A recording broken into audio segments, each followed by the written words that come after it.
tal, amigos? Muy buenas tardes. Hoy es un día especial para La Conjura. No estamos en lunes de 8 a 9 de la noche, porque nos visita, y tenemos el extraordinario honor de que nos visite el señor senador Corral Jurado,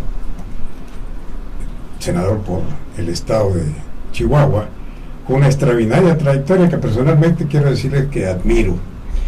Y lo admiro porque pues su vida política inicia justamente en Chihuahua, cuando las cosas en el norte de la República estaban realmente encendidas en cuanto a la lucha de la oposición, y hablo de la oposición en términos generales, en contra del monopartidismo en México, la década de los 80.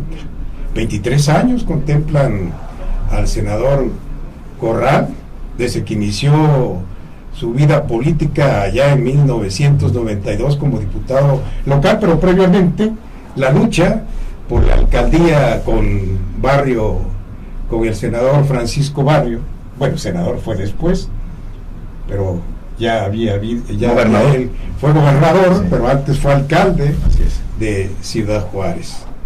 Y bueno, pues diputado local por el estado de Chihuahua, presidente del comité directivo estatal del PAN, 2 veces diputado federal, en 2 ocasiones senador de la República, tal cual es ahora. Y convivió en el estado de Chihuahua, bueno, pues con la gente que abrió a Chihuahua a la alternancia, en la alcaldía de Chihuahua y en la alcaldía de Ciudad Juárez, cuando en 1983 el partido Acción Nacional pues ganó las principales ciudades de esa entidad, Casas Grandes también, Parral, Delicias, y en Coahuila igual, Monclova, Saltillo, y en Durango. En fin, fue una extraordinaria etapa que debiéramos abrevar en esa lectura de la historia. Y quiero preguntarle, señor senador Carlos, buenas tardes, Juan. ¿Qué tal? Buenas tardes. Buenas tardes. Aquello fue tocar las puertas hacia la transición. Ya la habían tocado en San Luis Potosí, en Aguascalientes también, en Mérida, pero a nivel municipal pues fue un movimiento extraordinario de la oposición en la década de los 80.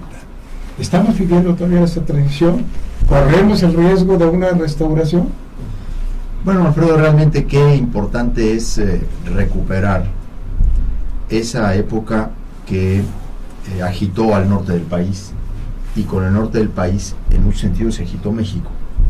Época indiscutible que a mí me marcó en mi carrera política y en mi carrera parlamentaria, porque la lucha del norte de México, y particularmente la de Chihuahua en los 80s, contra el fraude electoral, contra el régimen de partido único, fue una lucha en muchos sentidos civilizatoria, y fue yo digo que fue la primera gran oposición ciudadana al régimen, más allá incluso de los partidos. El PAN fue el cauce que la ciudadanía tomó en el norte del país para expresar un descontento, una insatisfacción, el monopolio del poder, que cometió todos los abusos y llegó a generar el hartazgo que allá en los 80s permitió que el PAN, por ejemplo, ganara toda la Panamericana, como bien se ha citado, desde Juárez hasta Jiménez, en fin. Había estado antes Hermosillo, efectivamente, ya Durango irrumpía, se habían dado batallas muy interesantes en el mismo Chihuahua bajo Luis Álvarez en los 50s. Recordemos que Luis Álvarez fue el candidato presidencial del PAN en el 58, y en el 56 fue candidato a gobernador, y también había sido una gran irrupción cívica. Lo que allá se generó fue el impulso democratizador del país, que permitió indiscutiblemente afianzar la alternancia política en México. Pero ni aquello ni la alternancia se constituyeron en una verdadera transición democrática.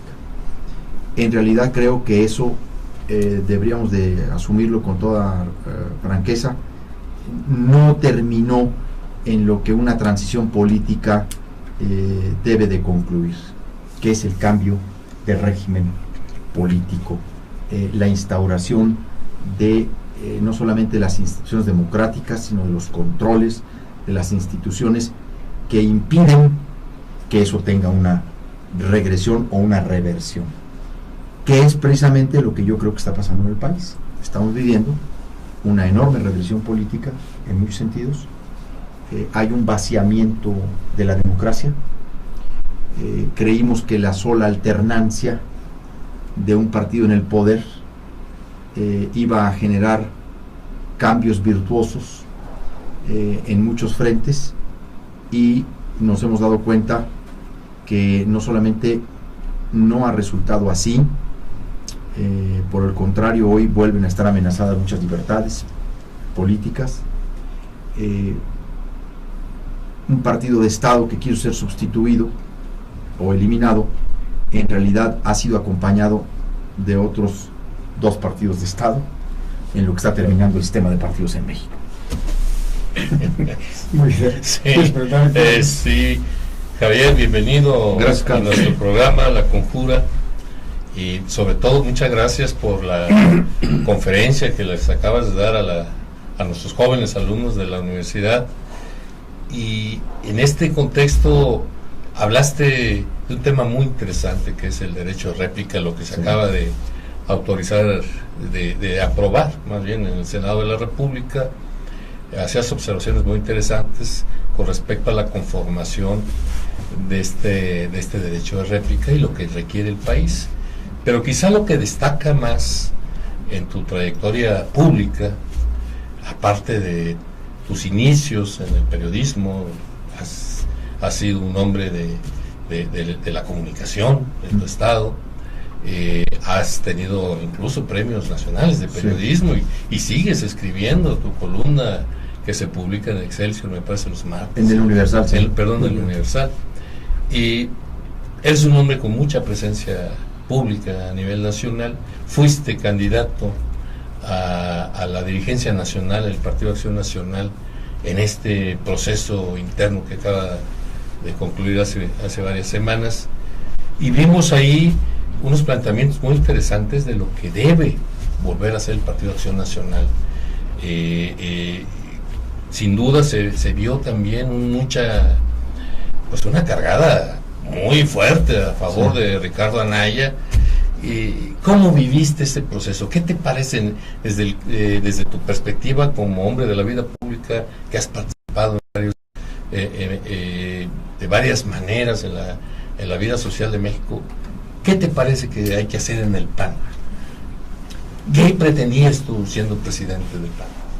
Bueno, estoy muy consciente de lo que perdí y de lo que gané, porque estoy muy consciente del momento, de la circunstancia, de los tiempos, el aparato contra el que competí.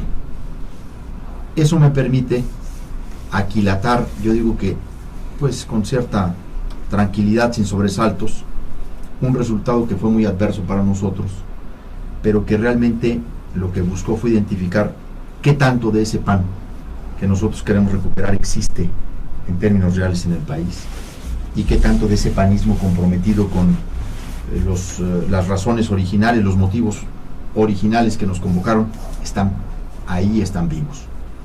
Y debo decir, encontramos en un mes la mejor cara y la peor cara del PAN, y nos hemos dado cuenta no solo de lo difícil, sino de lo complicado y largo que va a ser recuperar al PAN en su talante original, en sus principios y valores, pero sobre todo en términos de su talante democratizador y democrático. Porque el PAN vive, como creo que le pasa a otros partidos políticos, no solamente en México, sino en América Latina, incluso me atrevería a decir en el mundo, un fenómeno de cartelización. Yo hablé del consorcio, hablé de cárteles políticos que se han enquistado de los partidos y que han hecho del manejo de los padrones internos prácticas clientelares corporativas, en donde los han alejado de su misión esencial, de su función de servicio público, de bien público. Están en los intereses estrictos de grupos particulares. Y yo fui a la contienda para llamar la atención de ese fenómeno, para generar una reflexión y una acción que nos identificara a quienes tenemos estas inquietudes y que además son liderazgos de gran valía, porque son liderazgos de enorme calidad moral y política. A ver, sin que suene a presuntuoso, nosotros tuvimos el apoyo del mejor panismo del país, los liderazgos de mayor prestigio, los jefes estatales de mayor prestigio, los gobernadores, los exgobernadores que yo digo presentables del PAN, ¿no? O sea, la primera y la segunda camada de gobernadores del PAN los tuvimos nosotros. Pancho Barrio, Canales Clarión, González Alcocer, Alberto Cárdenas, Patricio Patrón, Felipe González, en fin, una camada de gobernadores con un liderazgo moral y político. Y entonces planteamos visibilizarnos, porque estábamos dispersos, porque nos quejábamos del deterioro del PAN, de cómo han tomado presencia e intereses estrictamente de facciones, ¿no? Y al final de cuentas no hacíamos nada. En el PAN propiamente dicho no ha habido corrientes como en otros partidos políticos, sobre todo como en la izquierda. Ha habido 2 o 3 intentos a lo largo de la historia del PAN de organizar corrientes ideológicas. González Morfín quiso generar una corriente ideológica en el PAN llamada el solidarismo. Pablo Emilio Madero intentó formar la corriente democrática del PAN, que luego se convirtió en foro doctrinario, pero terminaron fuera del partido. Nosotros estamos intentando formar la primera corriente en el PAN, el primer movimiento organizado conforme a sus propios estatutos para incidir en el rescate del PAN, que eso es lo que queríamos en el planteamiento que hicimos en la campaña: recuperar al PAN como un instrumento al servicio de la sociedad, que vuelva a ser ejemplo de ejercicio democrático en términos de selección de candidatos y dirigentes, que vuelva a dar ejemplo de combate a la corrupción, que asuma las consecuencias del combate a la corrupción. Y particularmente en mi campaña puse énfasis en algo que a mí me parece un gran descuido del PAN en términos de la realidad nacional: el tema de la desigualdad social. Porque ahora resulta que le hemos permitido a la izquierda ser los titulares exclusivos de la preocupación social, e incluso resulta que en el PAN aquel que pone énfasis en el tema de la concentración de la riqueza y de la revalorización del salario, o es equiparado a un miembro del PRD, o se le parece a López Obrador, o es un criptocomunista, o cuando fue el PAN originalmente el que asumió una lucha antimonopólica, pues no solamente frente al poder político, sino también frente al poder económico. Bueno, sí. Dos temas. Bueno, primero, bienvenido a Veracruz. Gracias, muchas gracias. Qué bueno, ojalá y estuvieras más seguido por acá. También aquí hay combate al duartismo. Sí, como en Chihuahua. Javier, dos cosas. Hace algunos días tú escribiste un artículo, un comentario, que denominaste una corte sin cuates ni cuotas.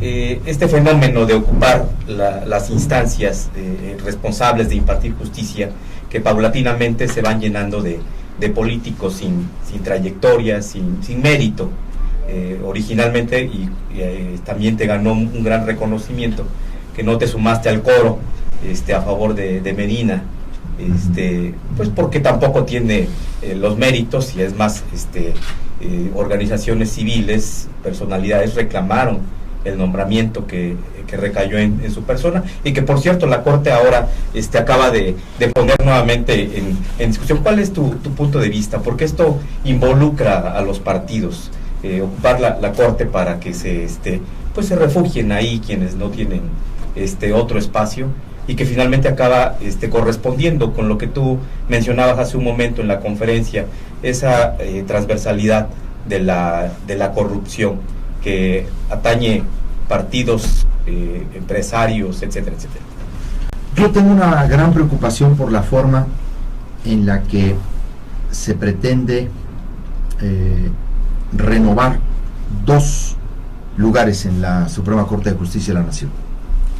Porque el tema de repartir los órganos reguladores bajo el sistema de cuotas de partido ahora pretende también trasladarse al máximo tribunal del país, que es el Tribunal Constitucional en realidad de México, porque nuestra Suprema Corte de Justicia de la Nación en realidad ya es un tribunal constitucional. Falta una reforma que termine por separarle los amparos directos y que le deje fundamentalmente acciones de inconstitucionalidad y controversias. Ese es el órgano fundamental con el que los mexicanos nos hemos dado la garantía de derechos fundamentales, de libertades políticas. La Corte es una instancia, la última instancia, en donde se dice el derecho, se soluciona el conflicto, y es fundamental que su integración atienda a perfiles fundamentalmente imparciales. Se dice que la justicia debe ser imparcial, expedita, y una corte integrada por cuotas de partido vulneraría su principal característica y sería un absurdo y un retroceso. Cada vez más se está pensando en perfiles políticos más que en ministros de carrera judicial, que también es un muy mal mensaje para la carrera judicial. Los magistrados pues ya prácticamente saben pues que hasta donde van a llegar es hasta magistrados, porque para ser ministro pues ahora vale más la carrera política, o pretenden hacer valer más la carrera política que la carrera judicial. La Constitución dice que preferentemente los ministros deben haberse desempeñado en la impartición de justicia. El artículo 95 de la Constitución no da lugar a dudas, dice preferentemente. Así es. Y había la intención, creo que se está eso deteniendo, por lo pronto así lo estoy viendo ahorita. Por supuesto no descarto todavía el peligro, pero había un acuerdo de un ministro para el PAN y un ministro para el PRI. Porque lo de Medina Mora suscitó tal inconformidad. Un ministro pues sin trayectoria judicial, con una actuación cuestionable en términos de procuración de justicia y sobre todo en términos de derechos humanos, que fue a la Corte por una razón fundamental: es compadre del presidente de la República. Esto no lo veíamos nosotros desde el presidente Ávila Camacho. Ahora se ha llevado a un individuo por su cercanía con el presidente, y como lo metieron con calzador, entonces dijeron, bueno, pues para que ya no haya problema, los dos que siguen, va uno para el PAN y otro para el PRI. Y yo denuncié ese acuerdo en la tribuna el 10 de marzo de este año y dije, viene una cosa peor a la que acabamos de ver con Medina Mora. Viene como ministro de la Corte por el PRI Raúl Cervantes Andrade. Por el PAN yo todavía no tenía el nombre claro, pero lo adelanté. Y le llegaste. Va a venir el asunto, ¿no? Entonces ahí echamos la luz del asunto. Se ha generado un movimiento muy interesante en la sociedad a través de esta plataforma digitalchange.org. Ahí yo he sumado mi firma. Es una exigencia al presidente de la República y al Senado para que en la integración de los nuevos ministros se prefieran de carrera judicial, con amplia trayectoria, experiencia, profesionalismo, libres de conflictos de intereses, y que se atienda a un asunto fundamental que es paridad de género. Por lo menos creo que una de las ternas debe ser de mujeres, las 3 deben ser mujeres. Si las dos ternas vienen de mujeres, yo estaría encantado, porque incluso hasta eso en la corte, en la carrera judicial, las magistradas parece que tienen más faldas que algunos magistrados, ¿no? ¿Está latente esa preocupación? Pues sí está latente.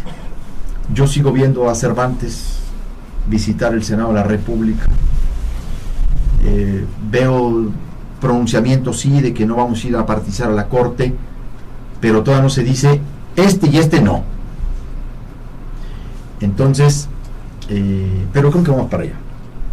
El PAN, como organismo vivo, pues sufre crisis internas severas, ¿no? No es por supuesto nada nuevo. En el 76 no pudieron presentar candidato a la presidencia de la República precisamente por esas decisiones internas tan drásticas, tan difíciles. Está dividido en el estado de Veracruz, no concilian en Puebla, y en muchos otros estados viven ese mismo problema. En Veracruz, estando a la vuelta de la esquina la elección del próximo año, ya en pleno proceso electoral, con circunstancias objetivas muy propicias para que haya una transición, porque esto es de los pocos estados que no hemos vivido la transición en Veracruz.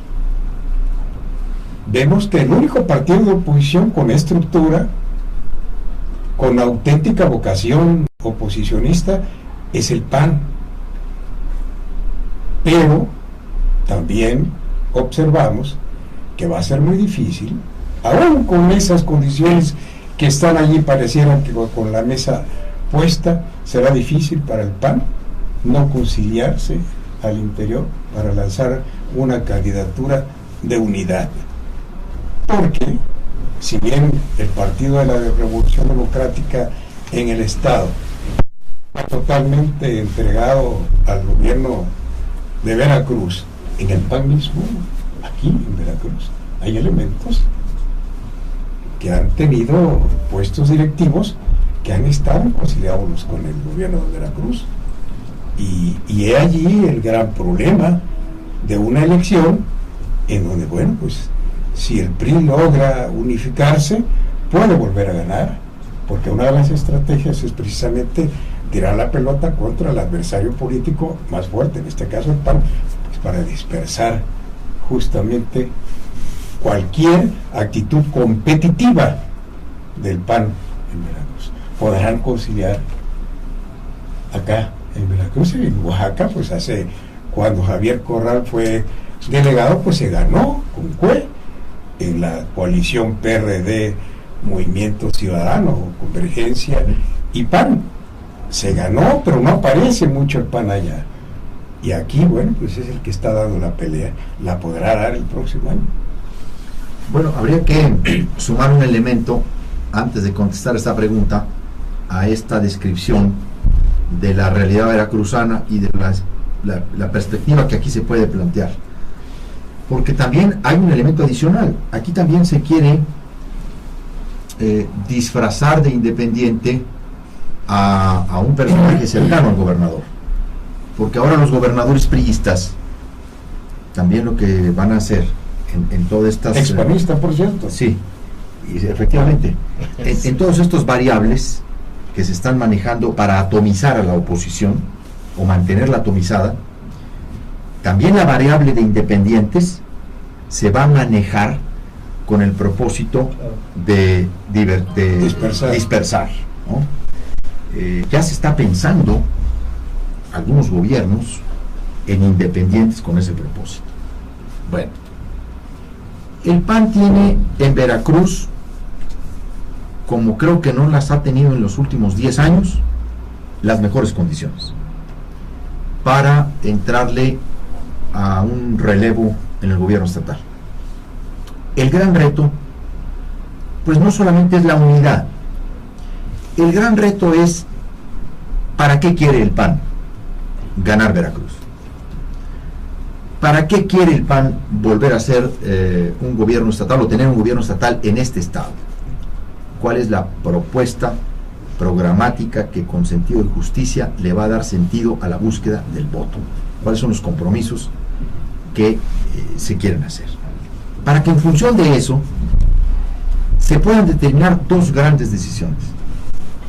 Si aquí se busca o no una amplia coalición electoral y social, o sea, no solo política, porque las coaliciones tampoco van a dar solo porque se reúnen varios partidos de oposición. Tiene que haber, ya más allá de una coalición de carácter político electoral, una coalición también de carácter social. Y tiene que acudirse a las grandes agrupaciones, organismos, colegios, sindicatos de la sociedad para entablar un gran acuerdo político de recuperación democrática, de restablecimiento de los derechos humanos, con metas de crecimiento económico, en fin, incluso plantearía yo en Veracruz un laboratorio, no solamente en el sentido de un gran frente opositor muy amplio, sino también un gobierno que pudiera empezar a tocar el modelo económico. O sea, puede un gobierno estatal empezar a tocar el modelo económico de redistribución del ingreso, de revaloración del salario, que parece que siempre se ha dicho son políticas nacionales, ¿no? Un gobierno estatal puede influir decisivamente en empezar a reorientar ese modelo. Entonces, creo sinceramente que lo primero que hay que hacer es que los actores del PAN, los que están ahora en la disputa interna, se sienten y platiquemos de qué alternativas, qué proyecto, cuáles son los compromisos y las razones por las que el PAN quiere gobernar Veracruz. Porque eso va a decantar quién puede ser el candidato, incluso si puede o no haber un frente opositor y quién podría encabezarlo. E incluso si se tendría que traer en determinado momento a una figura externa, no estoy hablando de independiente, ¿no? Una figura externa con la que ese frente pueda salir a decir, vamos a recuperar Veracruz. Porque me parece que sería el ejemplo para el 2018. Incluso porque podríamos retar en un planteamiento así al mismo Morena, que dice, no vamos a ser alianzas, no vamos a ser coaliciones, somos nosotros nada más, y todos los demás no existen, nosotros solos podemos. Esa es una pretensión que puede llegar a ser incluso pues el gran hoyo en el 2018 que permita al PRI colarse por el medio. Entonces yo veo a Veracruz como un gran laboratorio de lo que puede ser el 2018 en estas tres cosas.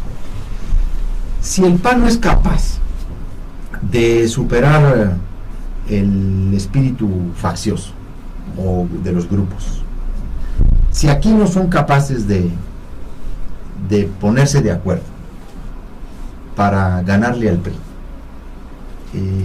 pues no tenemos nada que hacer en la elección. ¿Por qué? Ni para el 18. Ni para el 18. A ver, el 18 pasa por 5 estados del país: Jalisco, Veracruz, Estado de México, Nuevo León, Distrito Federal. A ver, ese es el tema, esa es la ecuación. Entonces, lo que hagamos en estos estados, pues claro que va a influir en el 2018. Y creo que es un asunto no solo de madurez, sino debiera estar en la preocupación de los dirigentes nacionales del partido. Decir, oigan, vamos a instalar un proceso en Veracruz estratégico, prioritario, de interlocución, de diálogo, para conjuntarnos todos. Porque aquí, pues hay que decirlo, hombre, usted lo dijo, Alfredo, aquí una parte del PAN se entiende con el gobernador y una parte mayoritaria en el PRD se entiende con el gobernador. Aquí nosotros sabemos que los lunes funcionaba un desayuno maravilloso. Se juntaban un actor del PAN y un actor del PRD con el gobernador y en esa semana se arreglaba todo, ¿no? El desayuno estratégico de Veracruz. Bueno, ¿de qué sirve una oposición así? Entonces, hay que empezar a decir, a ver, aquí traemos un problema adentro, a Duarte lo traemos adentro, una parte del PAN, entonces hay que reconocer el problema, juntarnos y decir, o nos seguimos peleando las migajas, o entramos a recuperar el poder para hacer esto, ¿no? De lo contrario, bueno, pues van a seguir peleándose por el primer y segundo lugar de la lista plurinominal, el mejor distrito del estado, el municipio con posibilidades y el presupuesto para el partido anualmente. Órale pues, eso es lo que quieren, éntrenle. Y van al ostracismo político, ¿no? A la irrelevancia política, en lo que han quedado muchos partidos de América Latina de la democracia cristiana, desaparecido el COPEI en Venezuela, la democracia italiana, la democracia cristiana italiana con el 8% de la votación, después de haber tenido parlamento, ministro, comunas con Giulio Andreotti, ¿no? Sí. Están en la marginalidad. Entonces el PAN lo que tiene que ver es eso. ¿Va a haber capacidad para hacer eso? No lo sé, pero hay que hacerlo. Nosotros, por ejemplo, como ADN PAN, hemos creado un movimiento que se llama ADN PAN, Acción Democrática Nacional. Nosotros vamos a presentar alternativas al partido en Veracruz. Nosotros vamos a presentar programa legislativo, ideas para un proyecto de recuperación de Veracruz y candidatos en los 30 distritos del estado para decir, aquí hay una alternativa de un personaje con esta trayectoria. ¿Lo pueden considerar o no lo pueden considerar? ¿Qué hacemos?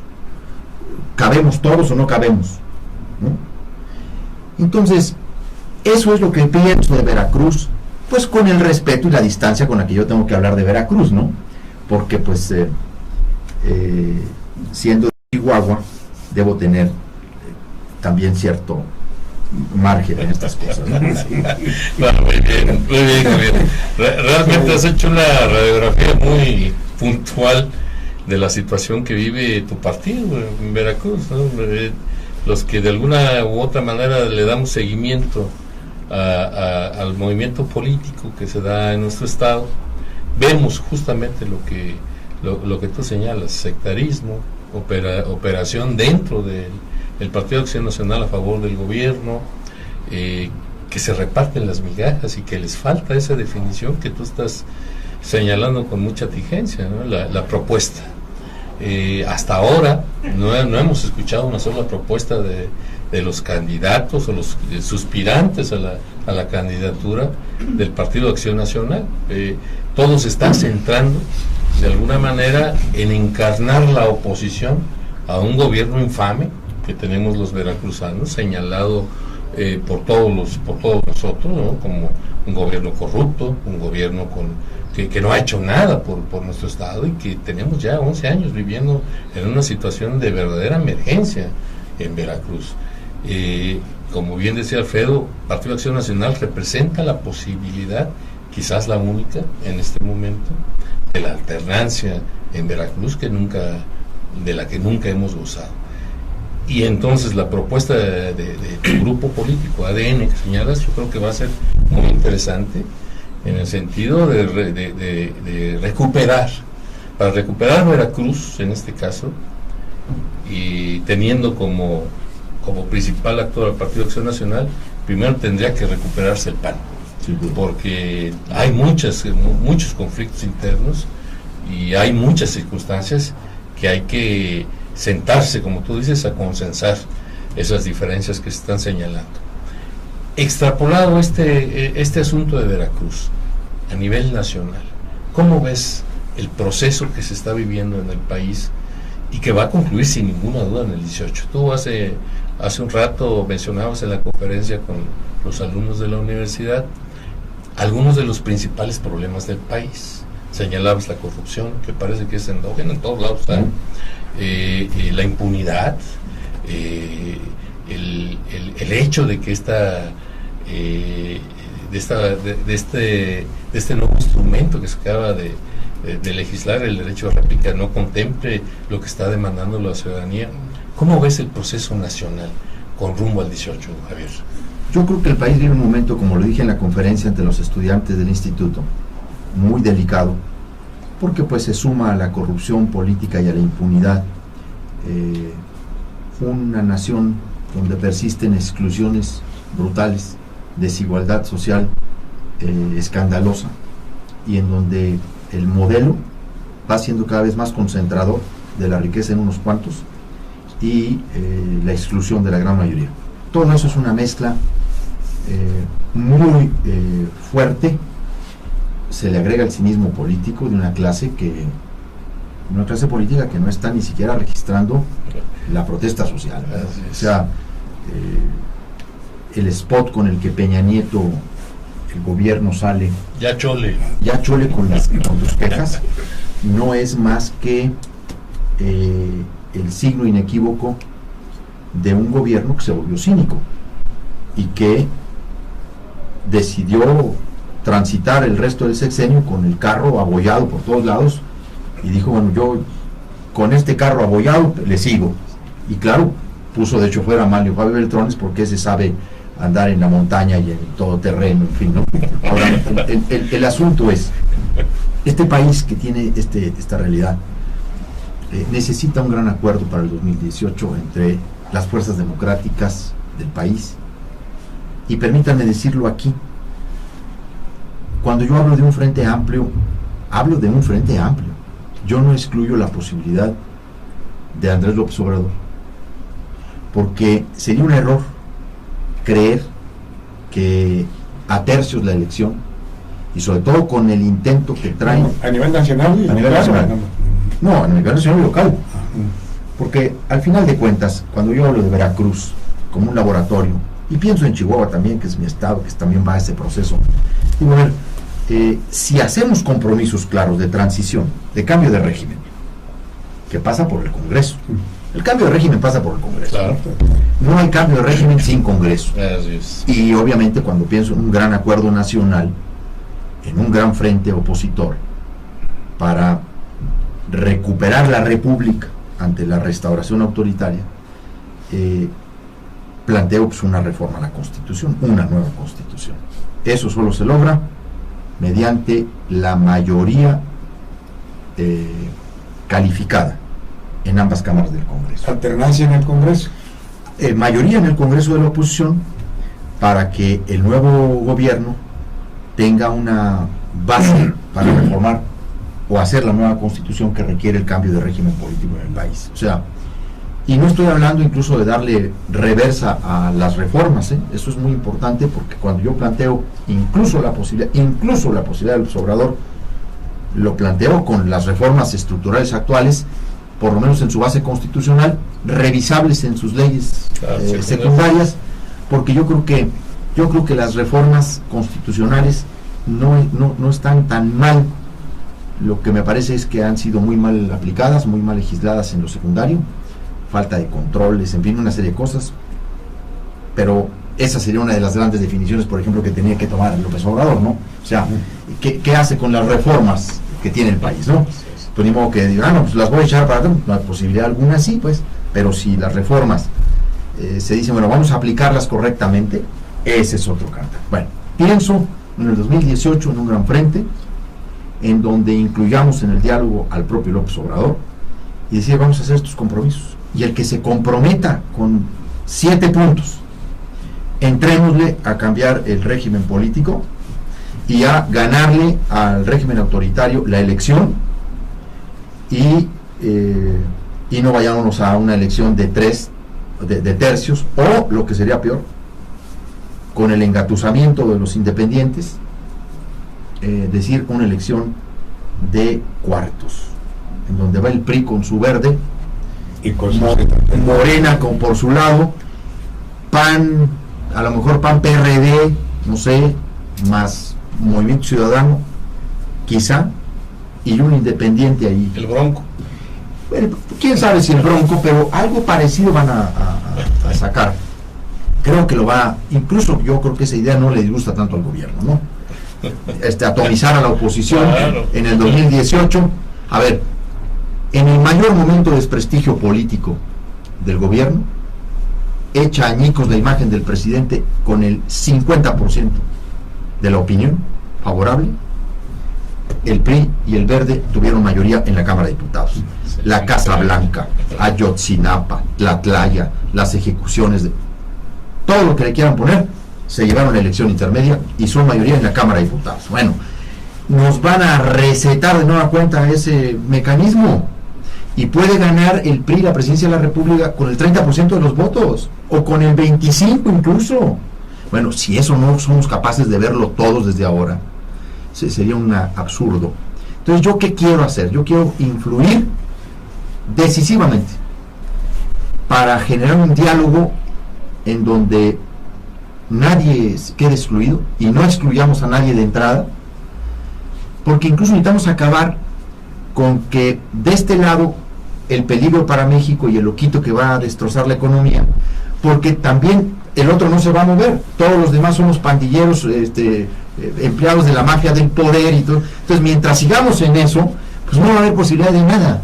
Tenemos que construir un diálogo de altísimo nivel en términos de compromisos, es decir, altísimo nivel, digo, no de actores, sino metas muy claras. A ver, vamos a colocar al país económicamente en este objetivo para el 2025. Vamos a revisar el salario, vamos a entrar al tema de la desigualdad, ¿no? Vamos a generar el gran plan de salud para el país, de cobertura social realmente en términos, pues no de medicamento para atenderle la cortadita, no, vamos a incorporar los servicios especializados médicos para toda la población. ¿Por qué no lo podemos poner como meta de, no? Vamos a restaurar la división de poderes. Entonces, y luego entrarle a eso. Y una vez que lleguemos, desmantelar al régimen autoritario. No, darle de nueva cuenta una dosis de gracia de nuevo al PRI sería un error. No, es llegar a desmantelar al régimen autoritario. No hay posibilidad de mantenerlo en 2018. Como no lo hizo Fox. Como no lo hizo Fox. Por eso no lo hizo Maduro. Por eso están vivir coleando. Sí. Por eso están vivir coleando. Y por eso regresaron más fuertes. Porque regresaron con baño de pueblo. Cuando un régimen autoritario regresa, se restaura mediante un baño de pueblo, es más peligroso que el régimen autoritario que se deriva del fraude electoral. Javier, perdón, pero Sí, bueno. ¿no consideras que la restauración tiene que ver mucho con la política que adoptaron, en este caso, tanto PRD como PAN, y que suscribieron los acuerdos del Pacto por México? ¿No consideras que le dieron al régimen todavía una gran fortaleza para proyectar, no a un año, sino todavía a un largo plazo? Incluso que las propias reformas que seguramente se estarán viendo sus resultados más adelante, ¿no consideras que esas reformas hacen ver ahora tanto al PRD como al PAN únicamente en una perspectiva electoral o incluso hasta electorera? Porque es indiscutible el posicionamiento que tiene López Obrador en la punta de la mayoría de las encuestas. Evidentemente, este discurso que manejas, atajar la restauración del viejo régimen, es una propuesta de López Obrador, es parte de su discurso. Y indiscutiblemente que no habría posibilidad de una coincidencia en el tema de las reformas estructurales. Él ha dicho, vamos a ganar la mayoría para revertirlas. Ese es un punto ya de desarrollo, que el posicionamiento que trae, aceptación en sectores medios, aceptación en sectores empresariales golpeados por estas reformas. ¿Qué estaría pensando el partido, o bueno, ahora tu corriente nacional, tu expresión política nacional, en cosas como la evaluación de los gobernadores que han salido producto de estas coaliciones? Recientemente el gobernador de Oaxaca, Gabino Cue, también se le acaba de equiparar con el asunto de la Casa Blanca. También tiene su casita blanca de 7 millones de dólares, ¿no? Entonces, ¿cuáles son esos resultados? ¿Realmente es una política o podríamos estar ante una política de transformación social de largo plazo y por supuesto de resultado para la gente, o es un asunto estrictamente electoral? ¿Cómo le van a hacer para competirle a López Obrador y competirle al PRI?